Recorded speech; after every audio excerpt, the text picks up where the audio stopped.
Hello, friends, and welcome back to Stories About Entitled People. Let's start today's video with a story about a police sergeant who was tired of being pushed to write more tickets. But before we begin, best way to support our channel is to leave comments, like and subscribe with the turned on bell so you don't miss the new video every single day. Here we go.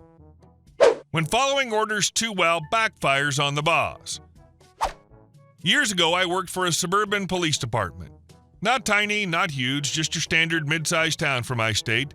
Anyone who's ever lived in a smaller town knows the rumor that departments generate a good chunk of revenue off tickets. And honestly, it's not exactly a rumor, it's mostly true. The chief at the time was an old-school go-getter, which in police speak meant he loved writing tickets. That was his identity. He measured his worth by how many citations he could slap on windshields. Naturally, he expected the rest of us to operate the same way. I was a patrol sergeant back then, meaning I supervised other officers and was supposed to set the standard. Translation, if I wasn't out there hammering people for every minor infraction, the chief saw it as me encouraging leniency. And leniency did not make the town money. One month, he called me into his office. Not unusual, but the tone definitely was. He shut the door and started counseling me about my low stats. Now, quotas are illegal. They can't tell you to write a specific number of tickets. But what they can do is measure contacts, written warnings, citations, arrests, that kind of thing. Technically, contacts are performance metrics. Realistically, they're just quotas with extra steps. My contacts were lower than everyone else's, around 20-ish tickets and warnings combined, while most of the department was knocking out 70 to 150 a month. I wasn't slacking, I simply didn't sign up to squeeze people for cash because their headlight went out on the drive home from work. I believed in using discretion. Crazy concept, I know. So when he said, your contacts need to improve, I said, yes sir, fully aware of what he meant, but also fully aware of what he had actually said. And so my contacts improved. Every single person I stopped the following month, about 40 people, got a written warning. Not a single ticket, not even for the people who were really pushing their luck. Every stop still counted as a contact, and every written warning counted just as much as a citation in his stats. There was absolutely no revenue generated.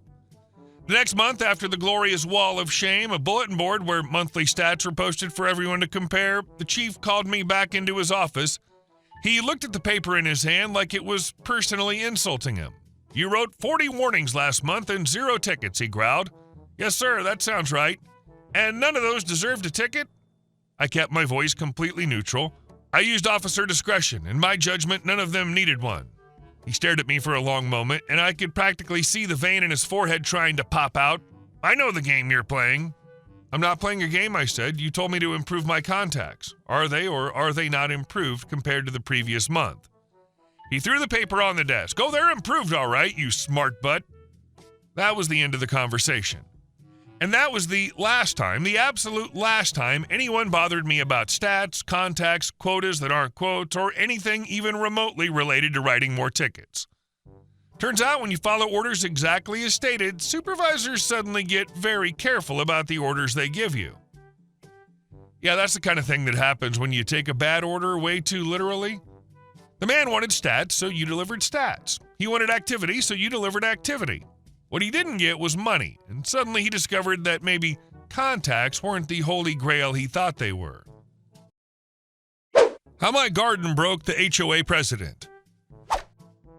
This happened a couple years ago, so I'll do my best with the dialogue and details. Some bits are fuzzy, but the feeling of satisfaction at the end, crystal clear. I've been a farmer my whole life. Not a weekend tomatoes in a bucket kind of farmer. I'm talking about the guy whose hands always smell like dirt and diesel, who can tell if it's going to rain by the way the wind feels at 5 a.m., and who knows what a good harvest actually costs in hours, not dollars. For almost 40 years, I ran a farm in Missouri. Corn, soybeans, some cattle, and a big garden behind the house. Tomatoes, cucumbers, onions, garlic, peppers. My relatives would joke that they only liked summer because that's when Grandpa's tomatoes appeared. They weren't really kidding. When I hit 68, my body made it very clear we were done pretending we were 30. My back sounded like bubble wrap every morning, my knees ached climbing into the tractor, and I was tired in a way you don't fix with a weekend off. A young couple bought the farm. You could see that fire in their eyes I used to have. I wished them luck, took the check, and moved to the suburbs outside Kansas City. I found a small but nice house on a good-sized lot. Enough grass to keep me busy, enough space to feel like I wasn't in a shoebox.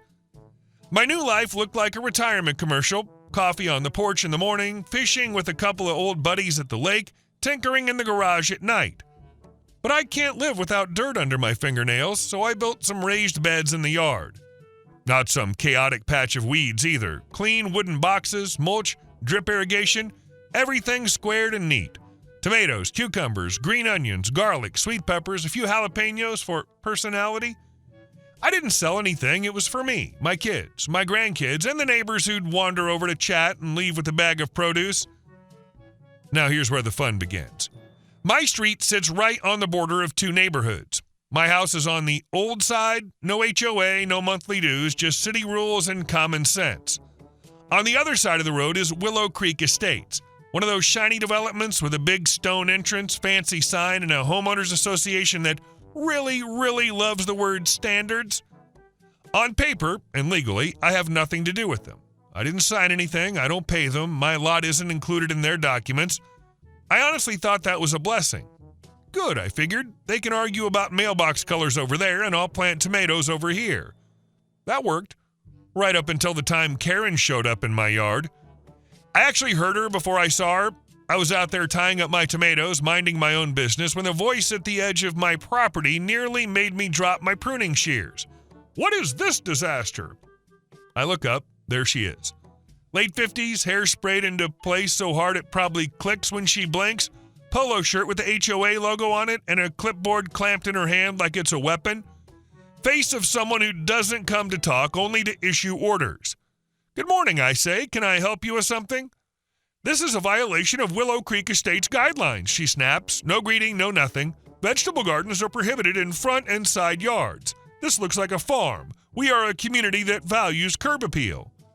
I wipe my hands on my jeans and keep my voice even.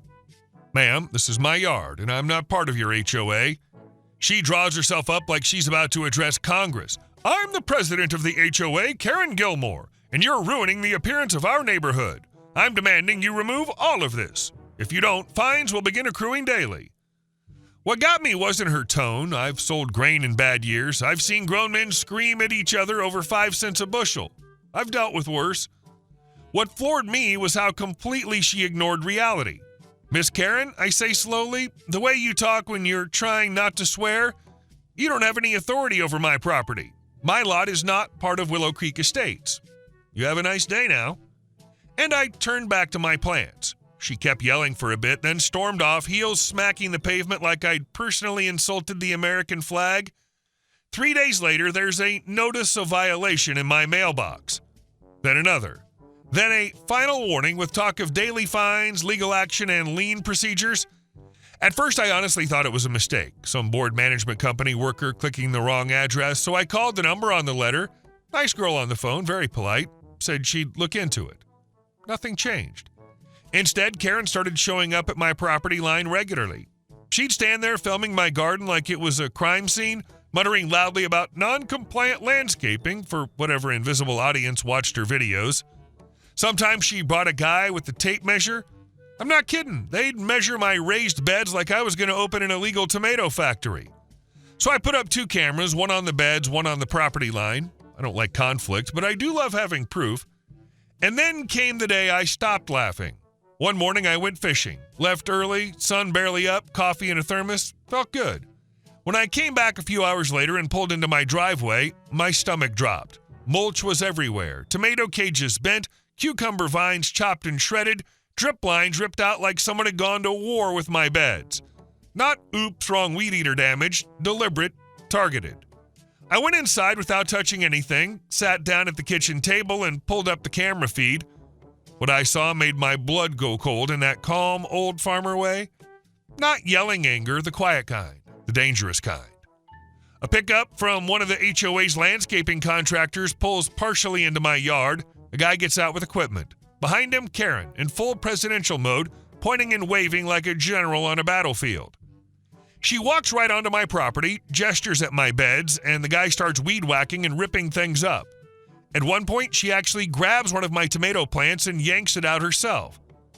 That's when I stopped thinking, this'll blow over, and started thinking, you picked the wrong old man. Now, I didn't go straight to a lawyer's office. For one, I figured Karen wanted a loud fight she could spin as crazy old guy attacks community. And two, I knew I had a secret weapon, my younger brother Mike. Mike's one of those people who genuinely enjoys documents. He's a lawyer who can spend an entire Saturday happily reading county records. Where I see a bunch of boring lines and stamps, he sees, well, money. I called him. Mike, I need you to look at something, I said. The HOA over here has decided my tomatoes are a war crime, and now they've had someone come onto my land and tear things up. I'm not in their HOA. I think they wandered over the line a bit too far. I sent him the video, the letters, and a copy of my lot survey. He called me back the next day. They definitely don't have jurisdiction over you, he said. That part's easy. But hang tight, I want to dig a little deeper. People like this usually leave a mess somewhere in the paperwork. And then he started digging. He pulled county plat maps, old development plans for Willow Creek Estates, utility and drainage records. I didn't even know how much of that was public information. Apparently, if you know where to click, you can learn a lot. A few days later, he called me again. His voice had that particular excitement I've only ever heard during fishing tournaments and when the combine finally starts after a week of repairs. You sitting down, he asked. I'm a retired farmer, I said. I sit down every chance I get. Go ahead. You know that little stormwater pond they call the community lake over there? Yeah, it looks like a puddle with an ego. Well, the drainage pipe from that pond runs straight through the back corner of your lot, right under that old maple. I blinked. I'd seen the metal lid back there, but I figured it was just some city thing that came with the property decades ago.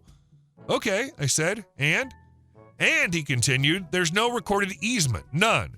According to the county, they're dumping stormwater through your land with zero legal right to do it. If you tell them stop, they either have to pay to create a proper easement or dig up half the neighborhood to reroute that pipe. He paused for effect. And rerouting that pipe, we're talking hundreds of thousands of dollars, tearing up streets, other people's yards, working with the city, dealing with elevation and flow issues. Big, expensive headache. I sat there for a good 10 seconds, staring out at the garden carnage through the window. Now that, I finally said, sounds like leverage. Mike drafted 2 letters. The first went to the HOA's management company, calm, dry, and meaner than it looked at first glance. It laid out the facts. I was not a member of the HOA. Their representatives had trespassed on my property. They had authorized or allowed the destruction of my plants and irrigation. I had video evidence. I was prepared to pursue civil action for trespass and property damage. The second letter was the interesting one. That one politely explained that we had discovered an active storm drain pipe serving the HOA's retention pond running underneath my land with no recorded easement. That meant they'd been using my property for years without legal permission. Our settlement proposal was simple. The HOA would fully compensate the damage to my garden. The HOA would pay for a new high-quality privacy fence along that side of my lot, my choice of contractor and style, 6-foot wood solid panels, nice gate hardware, no cheap stuff. The HOA would pay a one-time fee for the stormwater easement plus cover all recording and legal costs. In exchange, I would sign an agreement not to sue them for past trespass, damage, or unpermitted use of my land, and I would grant them the easement going forward. And just so they understand the fork in the road, the letter also stated that if we couldn't reach an agreement, I reserved the right to block access to the line and pursue all legal remedies. We sent both letters certified mail. Then we waited. It didn't take long. 2 days later, a car pulled into my driveway. Then another. Then a third. Not Karen. Instead, I got the HOA property manager. Looked like he hadn't slept since opening my letter. A guy with rolled-up plans under his arm. Engineer, I guessed, and a man in a suit who had HOA attorney written all over him. They stood on my porch like people waiting for bad medical news. Mr. Blank, the lawyer asked, we'd like to discuss a possible resolution outside of court. I didn't invite them in, not out of rudeness, out of principle. That was the same spot Karen stood screaming about my beds. They could stand there too. I'm listening, I said. They started with the usual dance, misunderstandings, miscommunications, the contractor mistakenly thinking my yard was part of common property, Karen overstepping her role. I just looked at the private property sign on my fence and then at the camera over my door. Finally, the manager exhaled like a balloon losing air. As for the drainage line, he said carefully, we recognize there may have been an oversight by the prior board. The easement was never properly recorded. That's on us. We would, of course, like to correct that. That was the moment I knew they'd already called an engineer and gotten a ballpark estimate for rerouting that pipe, and that number had hurt a lot. Here's my position, I said. You destroyed my garden. You trespassed on my land. You've been running your water through my property for years without asking. So here's what happens next if we're doing this the easy way. You pay for every bit of damage to my garden. You pay for the fence I want, not the cheapest junk on sale at Home Depot. You pay a fair one-time fee for the easement and cover all the legal and recording costs. You send me a signed letter confirming that my lot is not, has never been, and will not be under your HOA's authority. When all that's done and the money's in my account, I'll sign your easement and a release saying I won't sue you over this mess. Until then, we're just talking. The engineer leaned in and whispered something to the lawyer. The lawyer nodded. The manager just stared at the ground like it had personally betrayed him. We can agree to those terms, the lawyer said finally, on the condition that you sign the release once the work is complete and funds are transferred. That's what I just said, I replied. We're in agreement. They left looking like they just paid for a car they didn't want. Karen, from what I heard later, found out about the deal at the next board meeting. Two of my neighbors from the HOA side stopped by to borrow some tomatoes and ended up telling me all about it. Apparently, when they explained to her that her little crusade had just cost the HOA a very expensive fence, a pile of legal fees, and a fat easement check to avoid spending 3 or 4 times more rerouting the drain, she lost it. She accused the board of giving in to blackmail, told them vegetable gardens destroy property values, claimed they needed to stand their ground. The board, however, had seen the engineer's estimate. The board also understood that stand their ground meant special assessments, and everyone's dues go up a lot because the president picked a fight with the wrong retiree. So the board did what grown-ups do when someone's costing them money. They shut her down. Politely at first, less politely later. I wasn't there, but I heard phrases like loss of confidence and unnecessary legal exposure got thrown around. A couple of months later, word went around that Karen had been removed as president. Not long after that, a for sale sign appeared in her yard. Meanwhile, my yard turned into a construction site. In a good way. The fence company I chose is one of the best in town. They came out, took measurements, and a few weeks later I had a beautiful 6-foot wooden privacy fence along that whole side. Solid panels, heavy posts set deep, metal hardware on the gate that closes with a satisfying click. HOA paid every penny. On top of that, I got more than enough money to replace the destroyed plants, upgrade my soil, and add a couple more raised beds, plus the easement payment, plus all the legal stuff taken care of on their dime. A few weeks after the fence went up, I got a letter on HOA letterhead signed by the new president and their lawyer. Lot XX is not, and has never been, part of Willow Creek Estates Homeowners Association.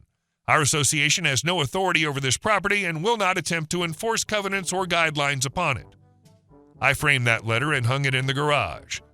Karen never came to my property line again. She actually stopped walking on my side of the street altogether. I'd see her sometimes from a distance, taking the long way around the block rather than past my driveway. Eventually, the for sale sign changed to under contract, then disappeared. As for me, I replanted my tomatoes and my cucumbers and my peppers, and I sit out there some evenings, leaning on my shovel, staring at that perfect fence someone else paid for, and enjoying the quiet. Every time I bite into a big sun-warmed tomato, I remember the main lesson I learned out of all this. The loudest people obsessed with control are often standing on very shaky ground. You don't always have to shout back. Sometimes you just have to let them dig their own hole, then show them the bill for the ladder. Hey guys, thank you all for watching the video. I'll see you in the next one.